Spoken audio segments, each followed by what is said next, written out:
I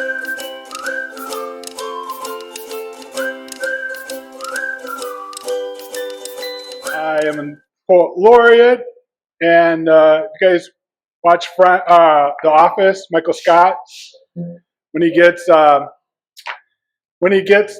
financial problems, he runs out and he yells, "I declare bankruptcy," because that's all there is to it. So I was going to say, I declare myself poet laureate for life of Oshkosh. But then, by those rules, Patrick can come up after me and then take it from me, I guess. So I'll begin tonight with a poem, something I rarely do, which is share a poem that I wrote just a couple days ago. And we had to find out what the snoot, what that fleshy piece of skin on a turkey is. It goes over their beak. I'm sure you probably know, Joyce, right? It's a snood. And so when they're want to attract a mate, it turns red. When it becomes afraid, it turns blue. So I wrote this poem. My snood. As Thanksgiving rolls around, let me show you I'm in the mood. Let me show you my snood.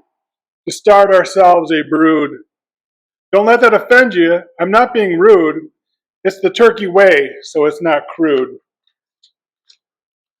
Why are you saying that I'm pursued? When these words, love words in your ears are being cooed? Who wants to prepare me to be chewed, with my leftovers stewed? How can people think of us as food, to be cooked up and consumed? Stop it, I'm not amused. Oh great, look at my snood thanks to you. I'm no longer in the mood to pursue. Shows my fear as it is now blue. I see that yours is too. How can we stop ourselves from becoming something people chew? If what you're saying is true, do you have that Halloween costume you went as a kangaroo? I have my cow costume, but I can't move. Would they kill us if we went to church and sat in a pew? Eating something with a waddle should be taboo. In times like this, God is my witness, I wish we flew. Which is a homage to WKRP, yeah. And then I'm going to read a poem that Deb Martin, who's a very activist here in Oshkosh, she asked me to write a poem about Transit Equity Day, which is in February, a long ways off. But I've been working on it, so I'm going to read it tonight. It's based on every day I would drive to work, and I would see a young lady with a kid going to the bus stop every day. So a ribbon runs through the city. Mother with her boy slung on her hip, slog over the road to the bus stop. Would we stand with her? His boots bang on her leg. The wind cuts at their cheeks. 5 after the hour comes quickly, yet the cold still seeps thoroughly. On those mornings so frigid that we let our cars warm. Is it 2 steps, one at the daycare, then a walk to the shelter, a wait for the next bus to work while we brave the winter chill with our windows down in the drive-thru to get our frappuccino? The world is too small for them. It's a ribbon through the city along the bus route. Without those humming, buzzing, beeping buses, the world would be so much bigger. Rain hangs. The rain hangs on the window screen like a cross-stitch of a gray day. Leaves drop to the mottled grass, lay overnight. Leaves drop to the mottled grass overnight, lay as smudges of orange and red, giving pattern to my lonely thoughts. As long as I found it, November. Napping before dinner, the tangerine sunset absorbed my dreams and left my insides to air dry. So tonight is not a good night to ask your question. All right, next up is James Hamilton. Please come on up. He's all over the state, traveling around, doing poems wherever he gets a chance. I'm James, and I got some new stuff today, so I'm just going to jump right into it because I got 3 pieces for you. This one I wrote last week. It's called Small Talk. Nobody talks to me People don't say good morning anymore. They just nod as if to say, hey.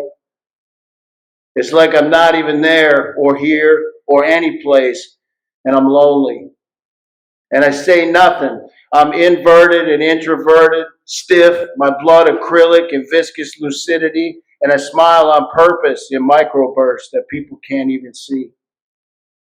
And loneliness hurts, but I'm not filled with pain. It's more like a hollow, a space or a pit or sinkhole, a void or vacuum space, and I find it hard to swallow. My mouth sandy dry, eyes bug-eyed, crop just short of over-fried.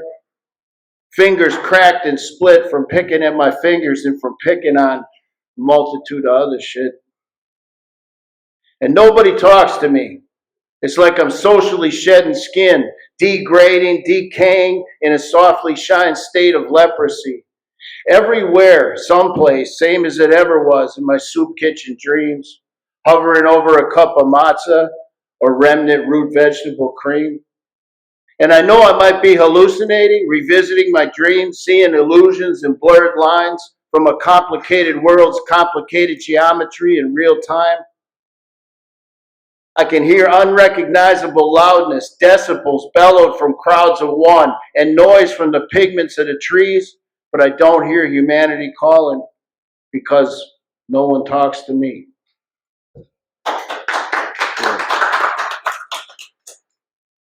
And this one is untitled. I just wrote this one yesterday. It was weird because, like you were saying, you go out and you start looking at windows and stuff. I'm running a community center in Wapaka, a drop-in center for addicts to come in during the day, resource broker kind of place, hub, I guess is what they call it. And I go outside to have a cigarette, and like we were just talking about over there, you see something, your brain just starts wandering. You know, sometimes I got to write. That's just how it goes. So like the rest of the day is on hold until I finish that. Not conducive to successful work, employer-employee relationship, but nobody was there to watch. So here you go. So untitled. Standing on the street, looking around at buildings that have no depth, in perspective against the sky. Perception is one-dimensional, and I catch a transparent worm or two as they fly by. Are they light tricks or from blurry eyes? Are they even there? Do I see what it is I think I see? I'm logged into a reality, a model plain to stiffness and starched lucidity, one I do not understand. And stagnant, I can smell the colors at large, and I feel a breeze as it passes over my hand. And my fag smoke lifts in unison with its force, drifting away as if it knows its future, where to go, knows its course.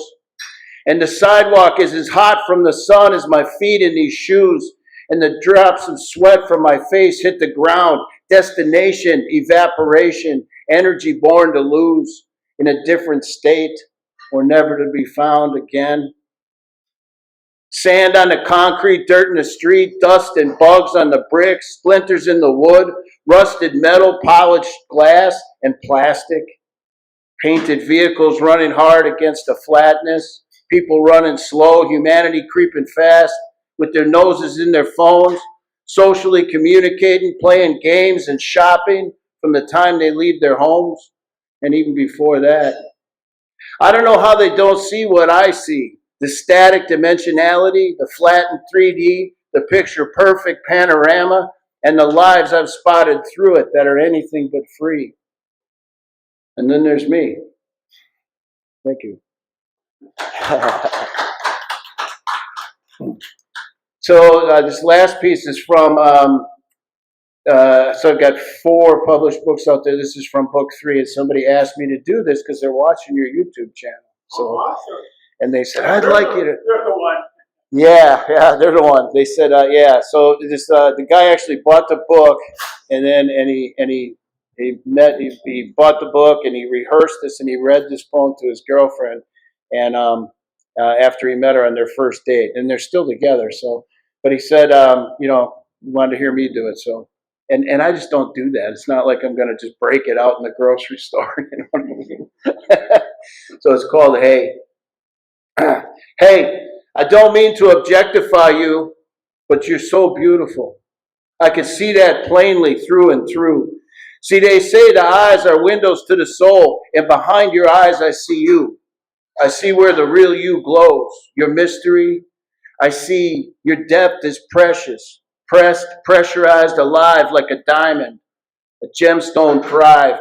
Your being creates my need. I think your spirit might be my muse key. You might just set me free.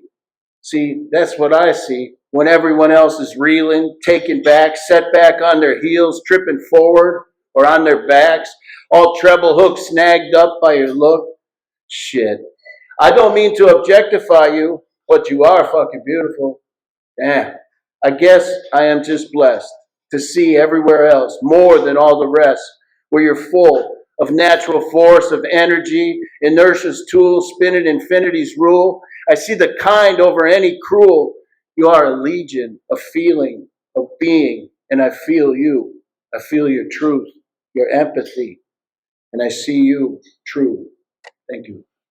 So that's James, of course, excellent example of what I always say is, well, that writing is so helpful because it's such a process that you start to connect things, even stuff you're not even aware of.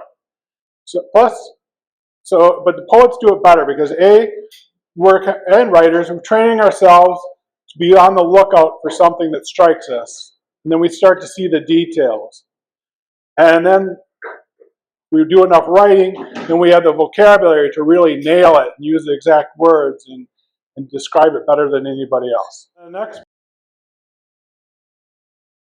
poet to come out to fame is to have the coolest dad ever. That's Jade Cannon. Come on up.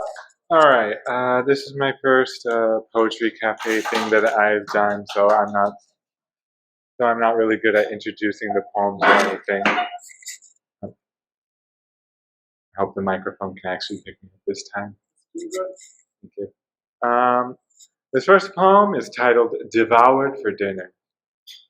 I see that slimy end, my past and now unending reverie. A swirling tongue traps a flopping form. Slurp, go down.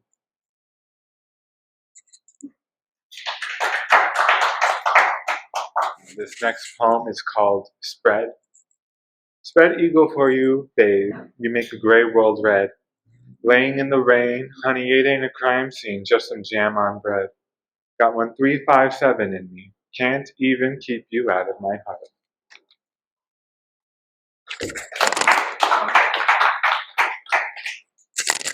Wouldn't be the first time if you didn't drop your notes.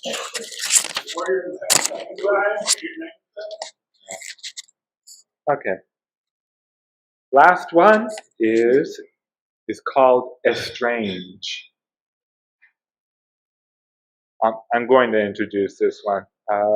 With this one, I really wanted to try and focus on like a singular like experience or like feel, and use as much, just like have everything in the poem be try and be in tension with itself. I tandem bike a warm concrete hill crested. My thrifted UGG the white sheet slide descends.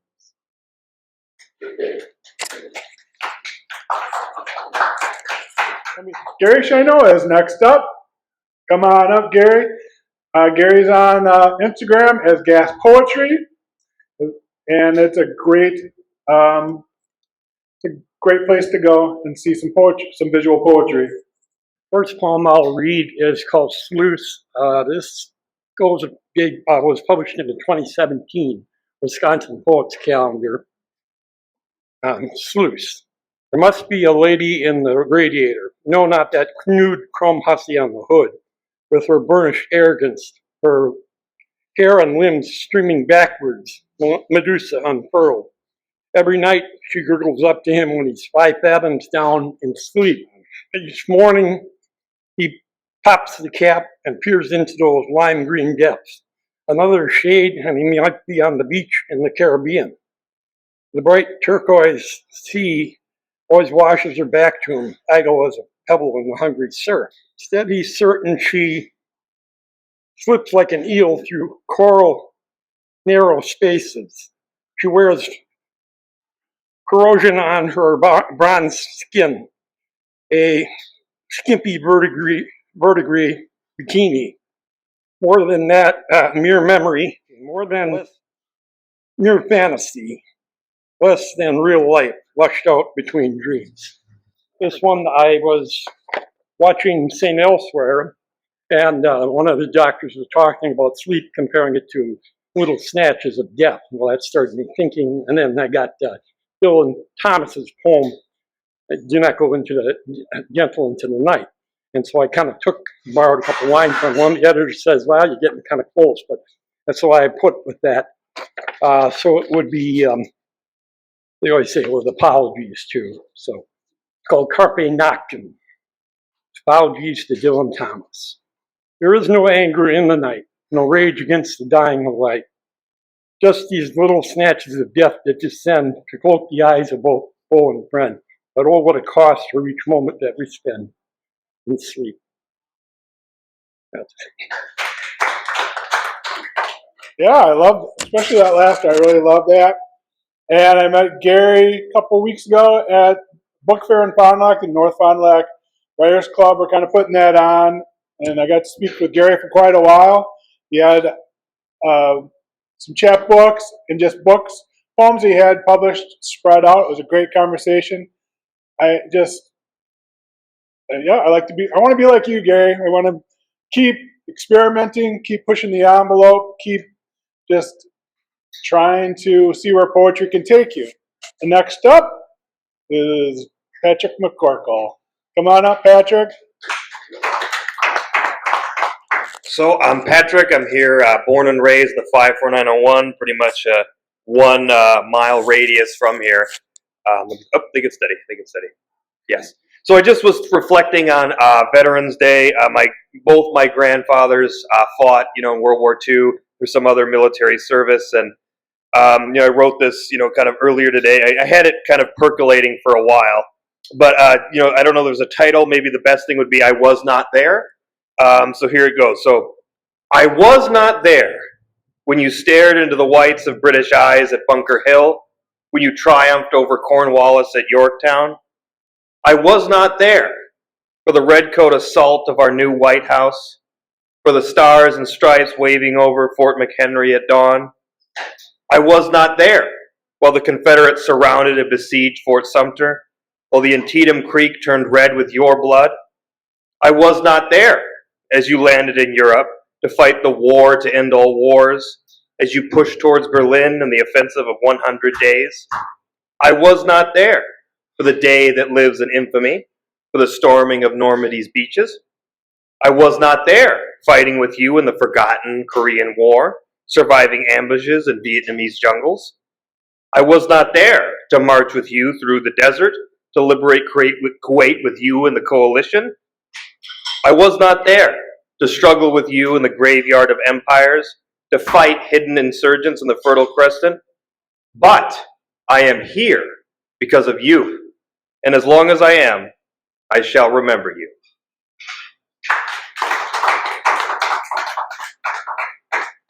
And I have another kind of continuing the theme, if my phone would like to work. Usually, pretty much every year, I try to write some sort of reflection on Veterans Day because of the grandparents that I mentioned.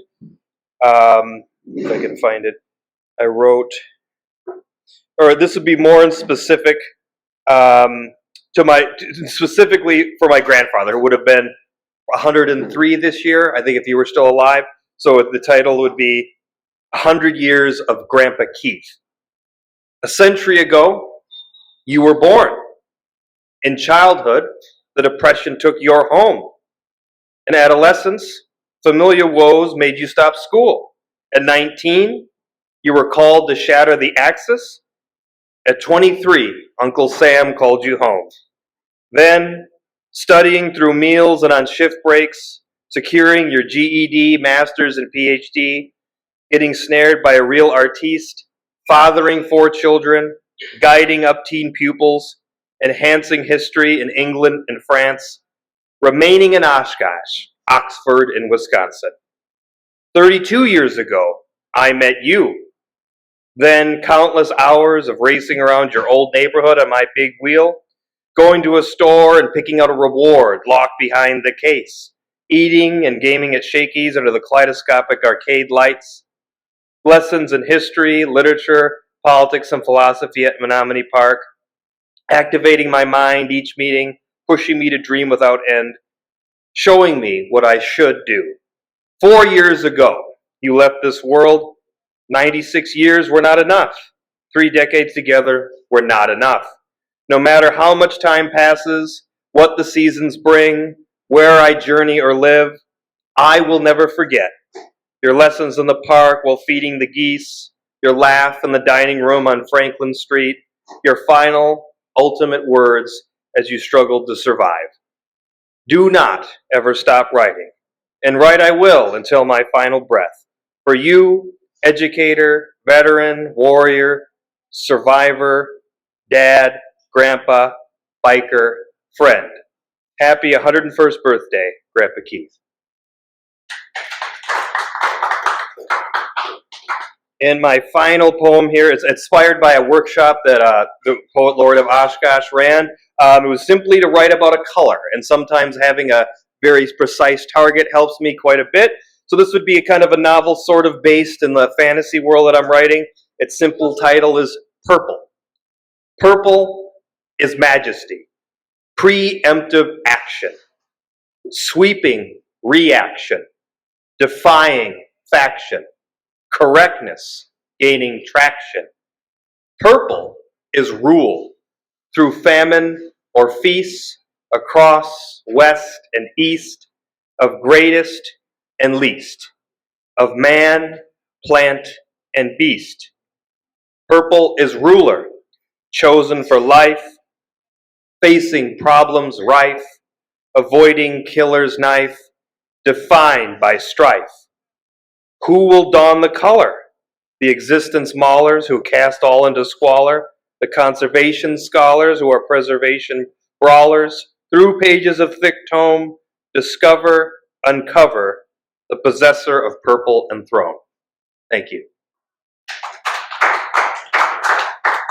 The poem I wrote for that workshop, I think it was Grass is Green. So you really let your imagination run wild, Patrick. Yeah, and thanks for. And I always keep saying that poetry is a new way to share our histories. I think it's a great way of doing that, and I think it's also a valuable thing to do. I like to do that as well because you think about it and you're kind of reliving it. You're thinking about your grandpa. You're savoring it, and then you're going back and you're revising it. And you're savoring it. Now tonight you get to savor it, and we get to enjoy it, and you also get to teach us about somebody who's lived a life that is it's rich. Okay, and now we have Joyce. Joyce, come up. Joyce, Ron, you remind me that we do have fragments of the anthology. I got it put in the hometown pharmacy, and Joyce is in that. Joyce and I have known each other for a long time. I started out life as a biologist, as I think you'll guess from this one. A twisted place. Wind and water shape the strength of a tree planted by deep water. A stick horse bobs in the shallows, waiting for a merchild. Old moss colonizes the land in shelves, forgetting the perils evolution taught its descendants, the old twisted willow. And you're mentioning a color poem. Well, this is one called Blue and Blue. It was also a long time ago about writing about a color. Robin's eggs, bathroom tiles, and the feathers in my mother's collection of found things. They lead me back to one day, a spring day in the spring of my life. It was May, that may have been March, the day my brother and I went barefoot for the first time. We were beating the bounds, we called it, looking for adventure. Under the big oak tree in the front yard, we looked for eggshell fragments to brighten my mother's day. We found instead a dead robin, nest debris that had been hope of a new generation. Its bill was soft and flexible, its claws already sharp. I remember the prickle of flight feathers, not yet formed. The eyes behind fetus solid eyelids were as blue as its eggshell had been, and as empty as the sky. It weighed a feather's weight and taught the heavy knowledge of death. Our first funeral.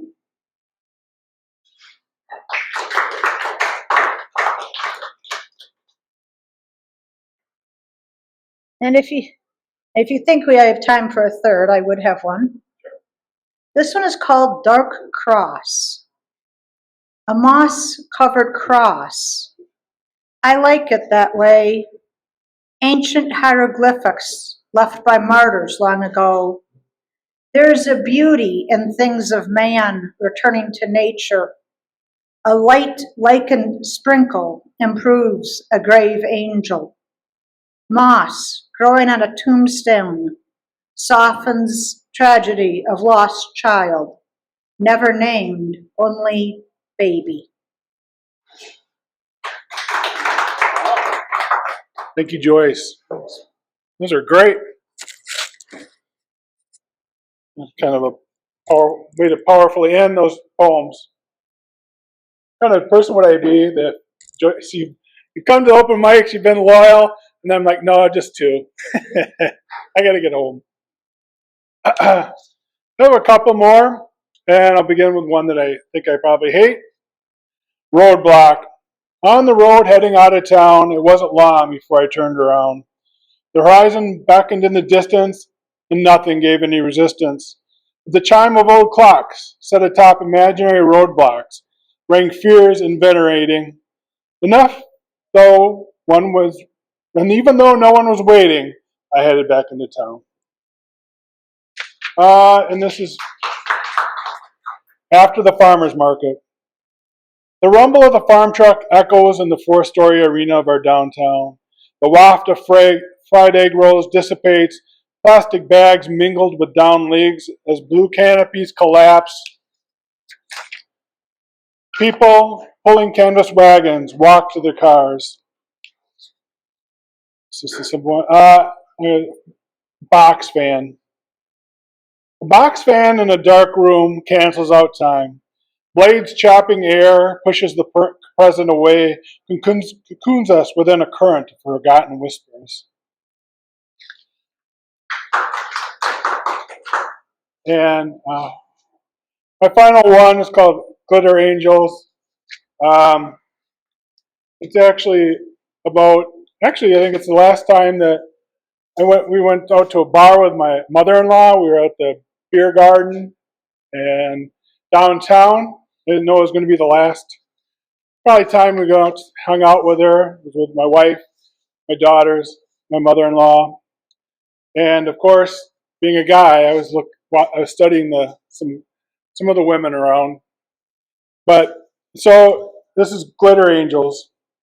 Glitter Angel, stained wings on her back, yells to the bouncer, "What bar am I at?"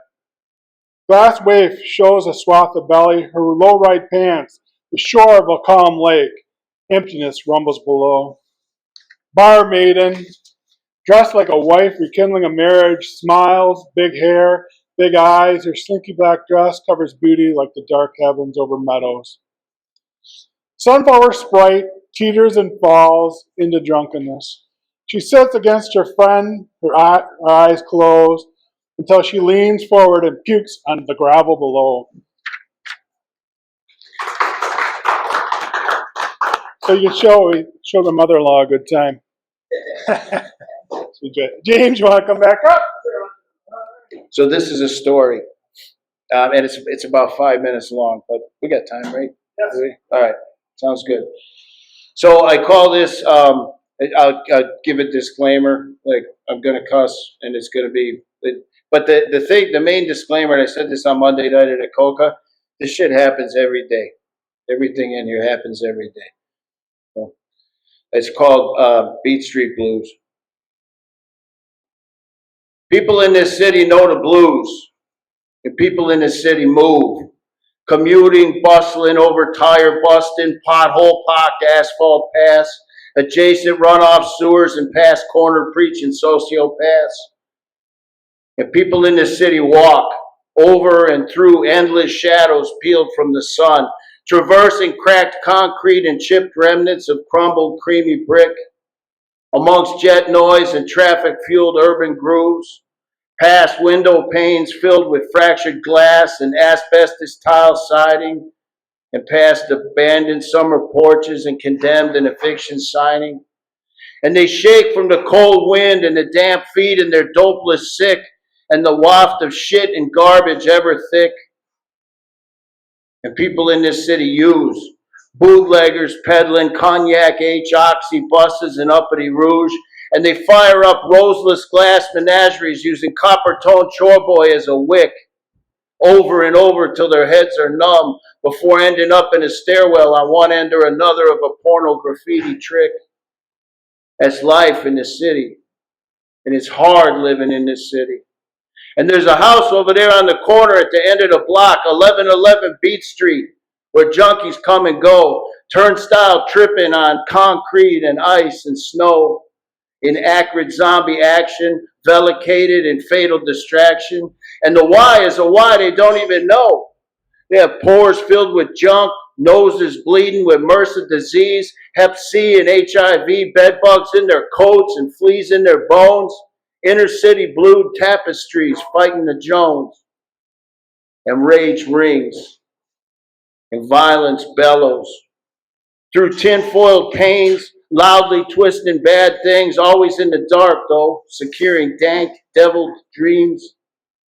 And there's darkness in the alleyways until dawn breathes into a lighter shade of gray, daylight and wet mist, an urban fabric like chemically enhanced weathered herringbone twist, providing cover like a blanket, or the distraction they need to get back home. But there ain't no home behind a rusted green dumpster with the rats and the trash and the half-tailed cats, waste management in rusted steel vats, covered in blood-spattered paint, frozen there in place before it dried, next to where that self-medicating schizophrenic chick died last week, and nobody noticed, till she was frozen to the ground, and the coroner threw up when he found what he found. Her name was Selena, and they say she was lost or was missing, and nobody cared. See, out here, sometimes life is the cost for this life, for running the race, shit-faced and out of place. And the others, the vagabonds and the hustlers and the afflicted left over, they will all get there sometime to that house on the corner at the end of the block, 1111 Beat Street, or somewhere. See, dope always sells in the city, and the pushers can be the doctors and the clinics and the pharmacies. Corporations create customers, not cures. Psychotropic, hopeful, pill-popping, demon-dropping, antidepressant misery to the woeful. Anxiety, keep them dopeful or in a pharmacological K-hole, and nobody cares. It's hard living in this city, and it's cold living in this city. And Jamie's in the city, pronoun her, living 3 up from the house on the corner at 1111 Beat Street. Living, sure. Peeled lead, shaven splinters, shady green aesthetic, weathered, worn, and moldy facade, plywood boarding up the holes on its face, scarred up look, a pathetic, putrid fucking place. And it's night still, and the power is off there. Extension cord bridges window to window from the neighbors, and the heat is off there.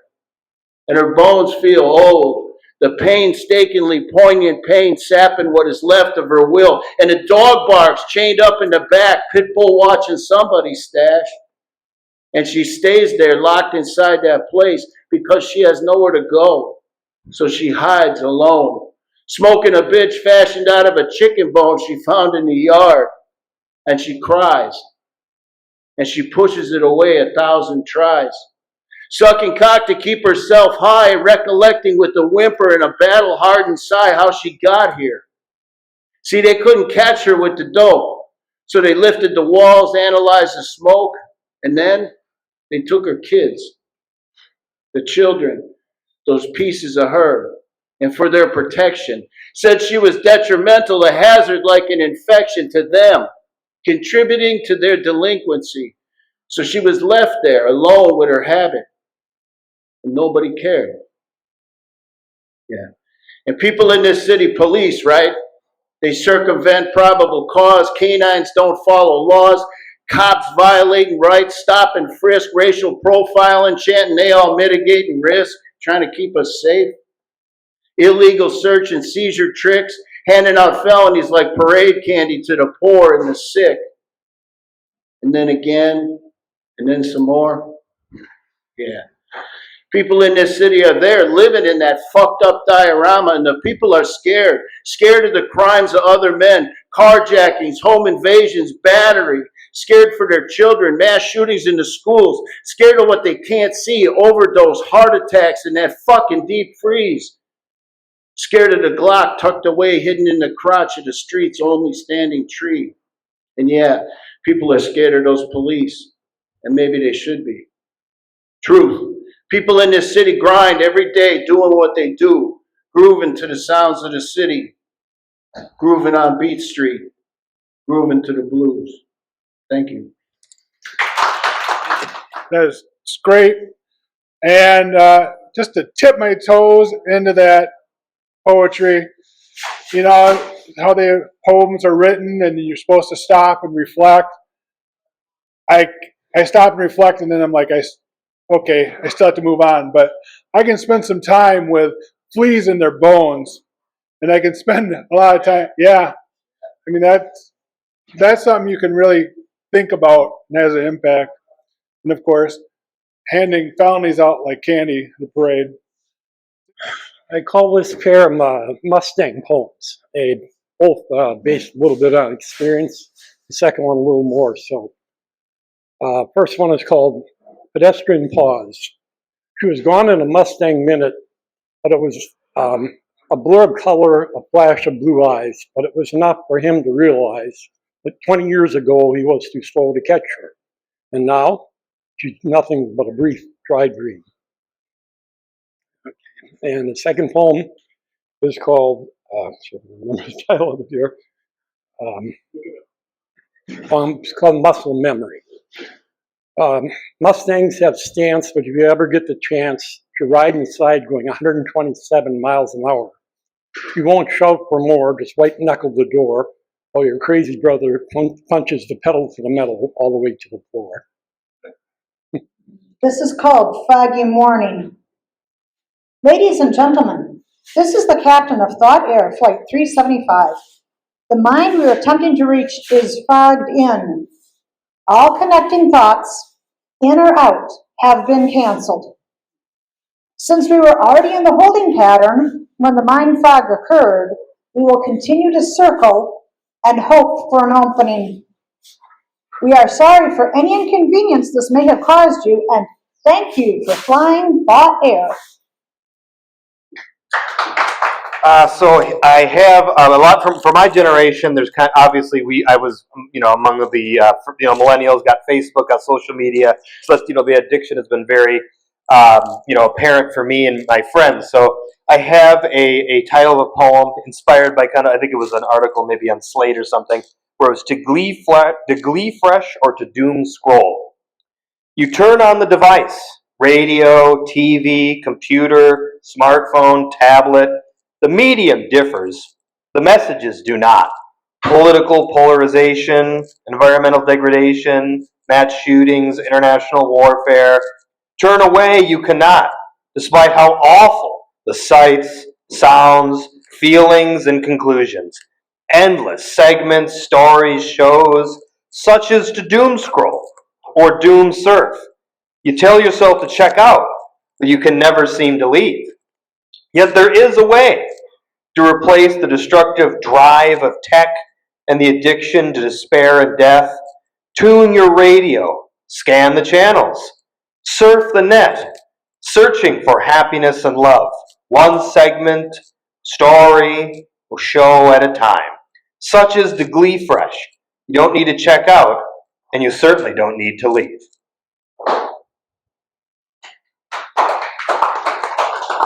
And as I think a final poem here, more kind of on the more optimistic end, it's something I wrote for Labor Day. It's entitled Labor Day Round 136.